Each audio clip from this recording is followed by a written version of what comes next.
تو اللہ رب العزت جو ہیں وہ نعمتوں کی ناقدری کی وجہ سے ناقدروں سے نعمتوں کو واپس لے لیتے ہیں۔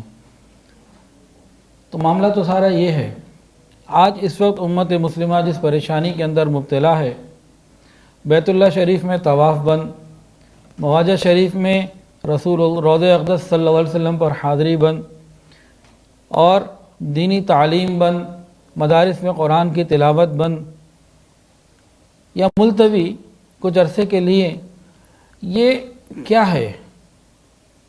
اس پہ بھی ہمیں غور کرنے کی ضرورت ہے، اس پہ بہت غور کرنے کی ضرورت ہے۔ آخر ایسا کیوں ہو رہا ہے؟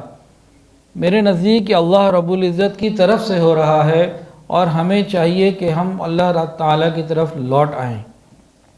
ایک بات کرنے لگا ہوں، توجہ کے ساتھ سنیے گا۔ جس وقت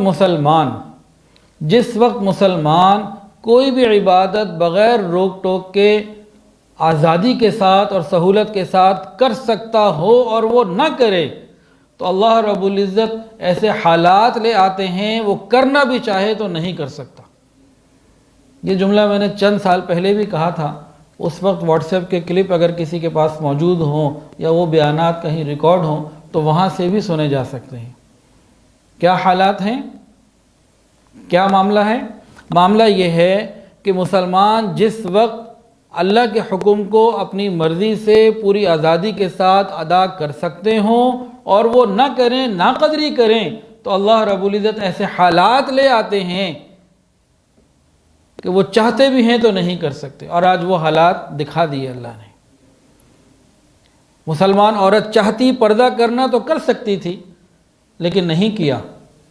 مسلمان عورت چاہتی سادہ صحیح صاف حیا والا لباس پہننا لیکن نہیں پہنا، ناقدری کی، اللہ کے حکموں کو پامال کیا۔ یہ وقت آ گیا۔ مسلمان اگر چاہتے تو باجماعت 5 وقت کی نماز مسجد میں بڑے شوق سے پڑھ سکتے تھے، لیکن چند تھوڑے بہت لوگوں کے علاوہ اکثریت نے نماز کو چھوڑ دیا۔ مسلمان چاہتے تو بیت اللہ شریف کا ادب اور احترام کر سکتے تھے، اس کی عزت اور عظمت کے حساب سے، اس کی شان کے حساب سے وہاں عبادت کرتے، لیکن انہوں نے مطاف کو، بیت اللہ شریف کو، پوری مسجد حرام کو پکنک پوائنٹ بنا لیا۔ منگنیوں کی انگوٹھیاں وہاں پہنائی جا رہی ہیں اور پتہ نہیں کیا کیا ہو رہا ہے۔ مسلمان چاہتے مواضع شریف پہ حاضر ہو کے پورے ادب کے ساتھ صلاۃ و سلام پیش کر سکتے تھے، لیکن اس کو بھی بے ادبی کا مقام بنا دیا، بے ادبی کر کے۔ تو پھر وہی جملہ تیسری دفعہ عرض کرنے لگا ہوں کہ مسلمان جب پوری آزادی کے ساتھ عبادات کر سکتے ہوں اور وہ نہ کریں، اللہ رب العزت وہ حالات لے آتے ہیں، یہ چاہیں بھی تو نہیں کر سکتے۔ ہمیں اندلس جو اسپین، ہسپانیہ کے واقعات ہیں، ان سے عبرت پکڑنی چاہیے۔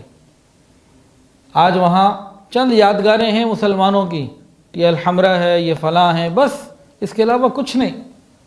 وہاں بھی 800 سال تک مسجدوں میں اللہ اور اس کے رسول کا نام بلند ہوا، لیکن مسلمانوں نے ناقدری کی۔ اللہ رب العزت بے نیاز ہیں، اللہ رب العزت بے نیاز ہیں، اللہ رب العزت بے نیاز ہیں، ناقدروں سے نعمتوں کو پھر واپس لے لیتے ہیں۔